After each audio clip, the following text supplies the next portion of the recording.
Life with my Madhusudana চ্যানেলের নতুন পর্বে আপনাদের সকলকেই স্বাগত জানাচ্ছি। বন্ধুরা কেমন আছেন? আশা করি সবাই সুস্থ আছেন, ভালো আছেন। মা সরস্বতী দেবীর অশেষ কৃপা পেতে অবশ্যই কমেন্ট বক্সে লিখুন জয় মা সরস্বতী দেবীর জয়। এই পর্বে বিষয় হলো 2027 সালের 1433 বঙ্গাব্দের মাঘ মাসের বসন্ত পঞ্চমী শ্রী শ্রী সরস্বতী পূজার পূর্ণাঙ্গ সময়সূচি। এর পাশাপাশি আমরা জানব সরস্বতী পূজার ফর্দমালা, মা সরস্বতী প্রিয় 5টি ভোগ সম্বন্ধে জানবো এই ভিডিও থেকে। ভিডিওতে যাওয়ার আগে লাইফ উইথ মাই মধুসূদনা চ্যানেলকে সাবস্ক্রাইব করুন, লাইক কমেন্ট শেয়ার করুন, ধার্মিক হয়ে নোটিফিকেশন ঘন্টাটা বাজিয়ে দিন। কিভাবে জন্ম হয় দেবী সরস্বতীর গল্পটা জানা আছে কি? শিব ও পার্বতীর মেয়ে হিসেবে আমরা বাঙালিরা সাধারণভাবে দেখতে অভ্যস্ত দেবী সরস্বতীকে। পুরাণ কিন্তু অন্য কথা বলছে। বাগদেবীর সৃষ্টি হয়েছিল ব্রহ্মার মুখ গহ্বর থেকে।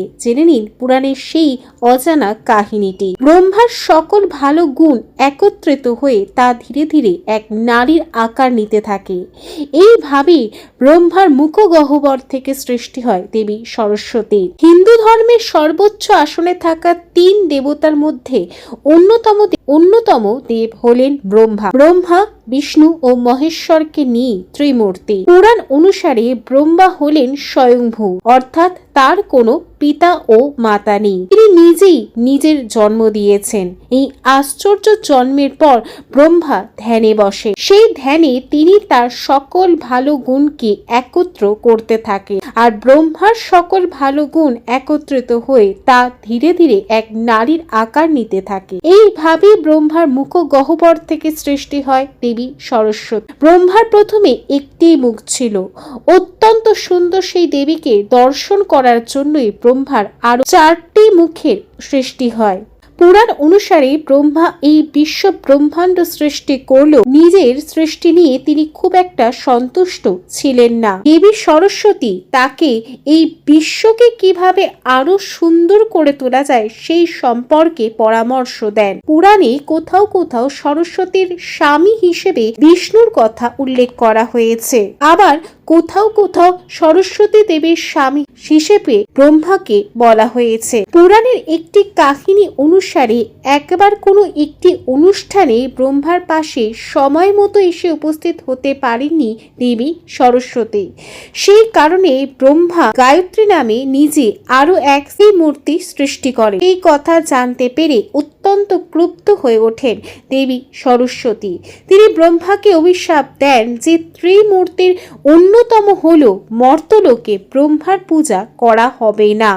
সেই কারণে শিব ও বিষ্ণু পূজিত হলেও ব্রহ্মার মন্দির সেইভাবে মর্তলোকে দেখা যায় না। পুরাণ অনুসারে বসন্ত পঞ্চমী তিথিতেই দেবী সরস্বতীর জন্ম হয়। সরস্বতী সকল বেদের মা বলে মনে করা হয়। সকল শব্দ ও ভাষার উৎপত্তি তার থেকেই হয়েছিল। ব্রহ্মা সরস্বতী দেবীর নাম দেন বাগদেবী। আমাদের রাজ্য সহ পূর্ব ভারতের অনেক জায়গাতেই সরস্বতীকে শিব ও পার্বতীর কন্যা বলে মনে করা হয়। বৌদ্ধ ধর্মে সরস্বতীকে মঞ্জুশ্রী নামেও আরাধনা করা হয়ে থাকে। জেনে নেওয়া যাক 2027 সালে 1433 বঙ্গাব্দের বসন্ত পঞ্চমী শ্রী শ্রী সরস্বতী পূজার পূর্ণাঙ্গ সময়সূচি। সরস্বতী পূজা অনুষ্ঠিত হয় মাঘ মাসের শুক্লপক্ষের পঞ্চমী তিথি, অর্থাৎ বসন্ত পঞ্চমী তিথিতে।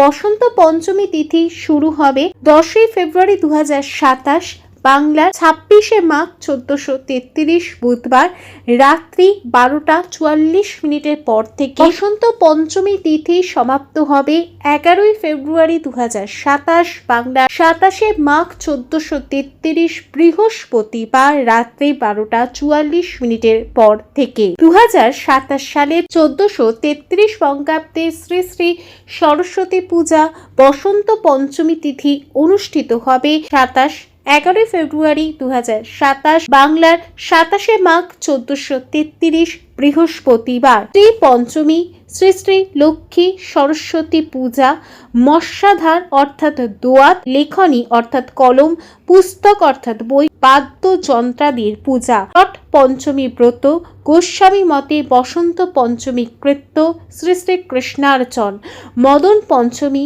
এবং রতি কামদেবের পূজা। 2027 সালে 1433 বঙ্গাব্দের সরস্বতী পূজার দিন মা সরস্বতীকে পূজা করা সব থেকে বিশেষ সময় হবে সকাল 7:30 পর থেকে সকাল 12টা দুপুর 12:57 মধ্যে। শুনে নেওয়া যাক সরস্বতী পূজার উপকরণ বা ফর্দমালা। বরণ ডালা, অশেষ ডাব একটি, একশরা আতপ চাল, পুষ্পাবি, আসনাঙ্গরিক দুটি, মধুপর্কের বাটি দুটি, নৈবেদ্য দুটি, সিদ্ধি, সিন্দুর, পুরোহিত বরণ একটি, তিল, হরিতকি, পঞ্চগুড়ি, পঞ্চশস্য, পঞ্চরত্ন, পঞ্চপল্লব একটি, ঘট একটি, কুণ্ডহাঁড়ি একটি, তেকাঠা একটি, দর্পণ একটি, তীরকাঠি 4টি, ঘটাচ্ছাদন গামছা অর্থাৎ গামছা একটি, কুচা নৈবেদ্য একটি, সরস্বতীর 60টি বা শাড়ি একটি,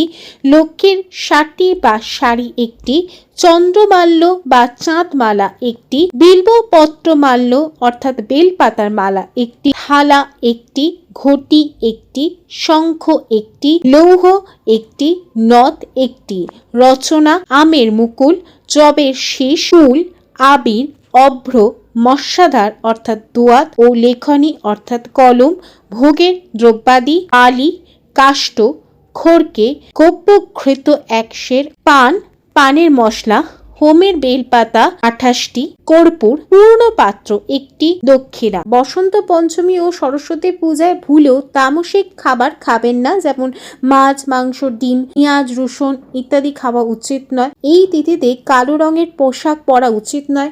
হলুদ বা সাদা রঙের পোশাক পরা শুভ। কারোর সঙ্গে বিবাদে এই দিন জড়াতে নেই। এই তিথিতে ফসল ও গাছপালা কাটতে নেই। এই তিথিতে গাছপালা বসানো খুবই ভালো। শাস্ত্র মতে বসন্ত পঞ্চমীতে পবিত্র নদীতে স্নান করা অত্যন্ত শুভ। সরস্বতী পূজার দিন হলুদ জিনিস মাকে অবশ্যই অর্পণ করতে হবে। হলুদ ফুল, হলুদ ফল, হলুদ মিষ্টি মাকে অর্পণ করতে হবে। পূজার পর বইতে হলুদ দিয়ে লেখা উচিত। ভোগরাজ ও মুক্ত ধারণ করা এই দিনে খুবই শুভ। সরস্বতী পূজার দিন মাকে পায়েসের ভোগ অর্পণ করতে ভুলবেন না। সরস্বতী পূজাতে মাকে বই, খাতা, কলম, পেন্সিল ইত্যাদি নিবেদন করবে। শাস্ত্রমতে সরস্বতী পূজায় এই 5টি জিনিসের ভোগ নিবেদন করলে দেবী সরস্বতী বিশেষ খুশি হন। কি কি ভোগ নিবেদন করবেন? বসন্ত পঞ্চমীর দিন দেবীকে হলুদ মিষ্টি ভাতের ভোগ নিবেদন করুন, মা অত্যন্ত প্রসন্ন হবেন। দ্বিতীয় ভোগটি হলো রাজভোগ। বসন্ত পঞ্চমীর দিন মা সরস্বতীর পূজাতে রাজভোগ নিবেদন করুন। এর দ্বারা সৌভাগ্য বৃদ্ধি হয় ও সরস্বতী দেবীর আশীর্বাদে ব্যক্তি সৎ বুদ্ধি লাভ করতে পারে। তৃতীয় ভোগটি হলো কুল। কুল লক্ষ্মী দেবীর অত্যন্ত প্রিয়, তাই সরস্বতী পুজোর সমস্ত ফলের মধ্যে অবশ্যই কুল রাখবেন। এতে মা সরস্বতী অত্যন্ত প্রসন্ন হবেন। চতুর্থ ভোগটি হলো মা সরস্বতীকে অর্পণ করুন বেসনের তৈরি লাড্ডু। পঞ্চম ভোগটি হলো মালপোয়া। সরস্বতী পুজোয় মালপোয়ার ভোগ নিবেদন করতে ভুলবেন না।